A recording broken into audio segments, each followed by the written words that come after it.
Ladies and gentlemen, let me introduce you to a creature that sounds like it crawled straight out of a science fiction nightmare. Imagine a beast that carries a calcified fortress on its back, a mobile bunker that it can retreat into at the first sign of danger. Imagine a predator equipped with up to 20,000 razor-sharp teeth that is more than a great white shark could ever dream of having.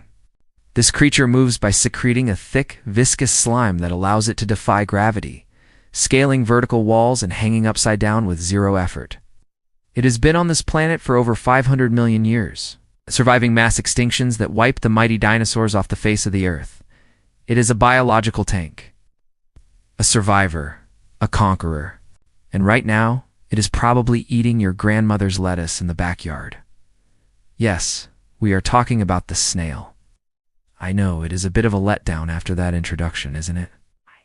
When we look at a snail, we don't usually see an evolutionary marvel. We see a slimy, slow-motion blob that looks like a booger with a backpack. We use them as the universal standard for laziness. We say slow as a snail when the internet is lagging, or when the barista is taking too long with our coffee. Let's be fair for a second. If you had to drag a fully furnished mortgage-free house on your back using nothing but your stomach muscles, you wouldn't be winning any Olympic sprints either. That is actually where their scientific name comes from. They belong to the class Gastropoda, which literally translates from Greek to stomach foot. Imagine. If your stomach was also your foot, that is the life of a snail. They are essentially a belly crawling on the ground, which sounds like the ultimate dream for anyone who loves an all-you-can-eat buffet. But in the wild, it is a dangerous way to live.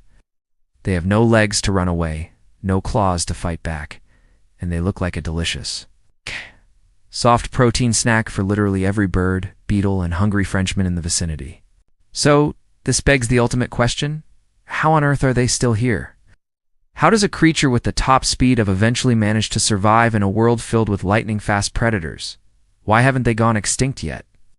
The answer lies in a toolkit of bizarre biological superpowers that includes chemical warfare, architectural genius, and a reproduction style that is frankly too chaotic for daytime television. Buckle up, but not too tight. We don't want to rush because we are about to slide into the surprisingly savage and sticky world of the snail.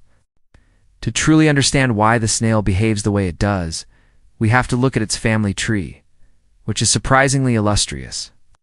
Snails are mollusks, which means they are direct cousins to some of the smartest and coolest creatures in the ocean, like the octopus and the squid. Picture a family reunion for a moment. The octopus is the genius cousin who went to Harvard, learned how to solve complex puzzles, open child-proof jars, and camouflage itself as a coral reef. The snail, on the other hand, is the cousin who decided to drop out of college, buy a camper van, and drive slowly across the lawn. While their cephalopod relatives stayed in the water to become masters of the deep, the snail's ancestors made a bold and slightly questionable evolutionary choice. They decided to invade the land. This transition from sea to land happened hundreds of millions of years ago, but there was a catch. When you leave the ocean, you leave behind the one thing a soft-bodied creature needs most: water. And this brings us to the single most important fact about snail psychology. They are absolutely obsessed with skincare. Snail's body is soft, wet, and permeable. Unlike us, they don't have waterproof skin, and unlike insects, they don't have a hard, waxy exoskeleton to seal in moisture. They are essentially walking bags of water. If a snail stays out in the direct sun for too long, it doesn't just get a sunburn. It evaporates, turns into a sad, crunchy piece of escargot jerky. Because of this constant threat of desiccation, that is the scientific term for drying out like a forgotten grapes, snails have become masters of humidity. They're the ultimate vampires of the garden. They despise the sun. You will rarely see a snail jogging at high noon because that is a suicide mission. Instead, they are nocturnal, waiting for the sun to go down and the dew to settle before they begin their slow commute. This is also why they throw a party whenever it rains. While you are running for cover with an umbrella, snails are coming out in droves because the entire world has finally become their perfect habitat. Their dependence on moisture dictates where they can live. You will find them thriving in damp forests, hiding under rotting logs, or buried deep within the leaf litter where the humidity is high. They have even managed to conquer deserts, but they do it by cheating, sleeping underground for months at a time until the rain returns. It is a stressful existence, always one sunny day away from disaster. But nature, in its infinite wisdom, didn't just leave them defenseless against the dry air. It gave them a suit of armor and a toolkit of biological gadgets that we are going to inspect next, starting with that iconic swirl on their back. Let's talk about the hardware. If you were a soft, squishy protein nugget living in a world of beaks and claws, you would need some serious protection, and the snail's solution is an architectural marvel, the shell. This isn't just a convenient hat they found on the ground like a hermit crab. It is a part of their body, attached to them by strong muscles. Built from calcium carbonate, the same stuff found in marble and chalk. This spiral fortress is their panic room, bedroom, and shield all rolled into one. It grows with them, spiraling outward as they age. When danger approaches when you simply poke them, because you can resist, they retract into this calcified bunker. Some species even have a trapdoor called an operculum that seals the entrance shut, effectively locking the front door and turning off the lights until the predator gets bored and leaves. But the shell is just defense. For offense, the snail packs one of the most terrifying weapons in the animal kingdom, hidden right inside its mouth. You might think snails just gum their food to death like a toothless grandpa, but the reality is horrifying. Inside that small mouth is a structure called the radula. Imagine a tongue, but instead of taste buds, it is covered in rows upon rows of microscopic razor-sharp teeth made of chitin. We are talking about 14,000 to 20,000 teeth, depending on the species. That is more teeth than a shark will grow in a lifetime. The radula works like a biological belt sander or a cheese grater. When a snail eats a leaf, it doesn't bite, it scrapes. It rasps away layers of tissue, leaving those distinct holes you see in your garden plants. If you listen very closely in a quiet room while a snail is eating lettuce, you can actually hear the sound of thousands of tiny teeth shredding the fibers. It is the sound of a very slow, very small chainsaw. And then there's the slime. Oh, the slime. We tend to think of snail mucus as just gross residue, but it is actually a masterpiece of chemical engineering. This substance is a liquid crystal that acts as both a lubricant and a glue, depending on the pressure applied. When the snail relaxes, the slime is slippery, allowing them to glide over rough terrain without friction. But when they press down, the slime hardens slightly, acting like a superglue that lets them climb vertical glass windows or hang upside down from a ceiling fan. This mucus is so protective that a snail can literally crawl over the edge of a razor blade without cutting itself. The slime creates a barrier thick enough to cushion their body from the sharp metal, proving that sometimes the best armor isn't steel plates but a really thick layer of snot. Now that we know how they move and what they pack in their mouths, we have to ask, what exactly is the point of a snail? If you are a gardener, you might think their only purpose in life is to destroy your prize-winning tomatoes and break your heart. But in the grand scheme of nature, snails are actually the unsung heroes of the ecosystem.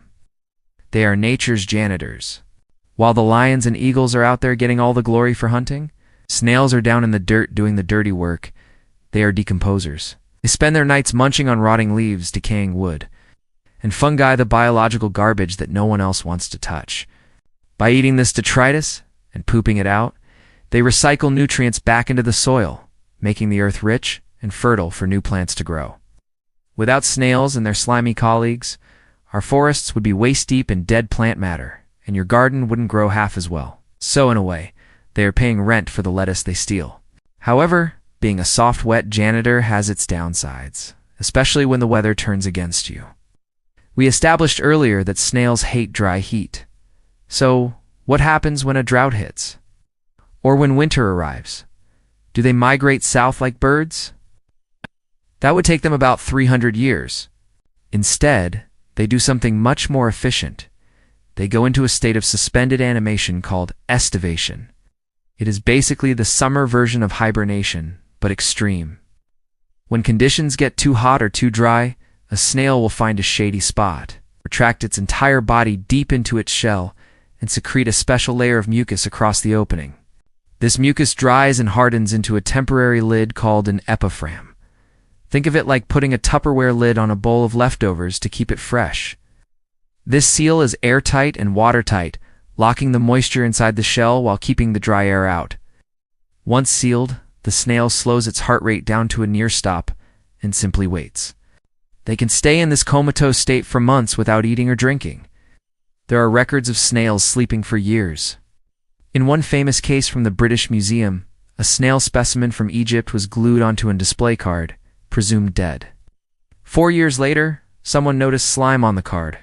They put the snail in water, and it woke up and started walking around, presumably wondering why it was in London and where all the sand went. This ability to just shut down until the world gets better is the ultimate survival hack, proving that sometimes laziness is actually a superpower. Ladies and gentlemen, we have reached the part of the show where we discuss the romantic life of the snail. And believe me, it is more complicated than any soap opera you have ever watched. Snails are hermaphrodites, which means every single individual possesses both male and female reproductive organs. They don't need to worry about gender roles, or the gender roles.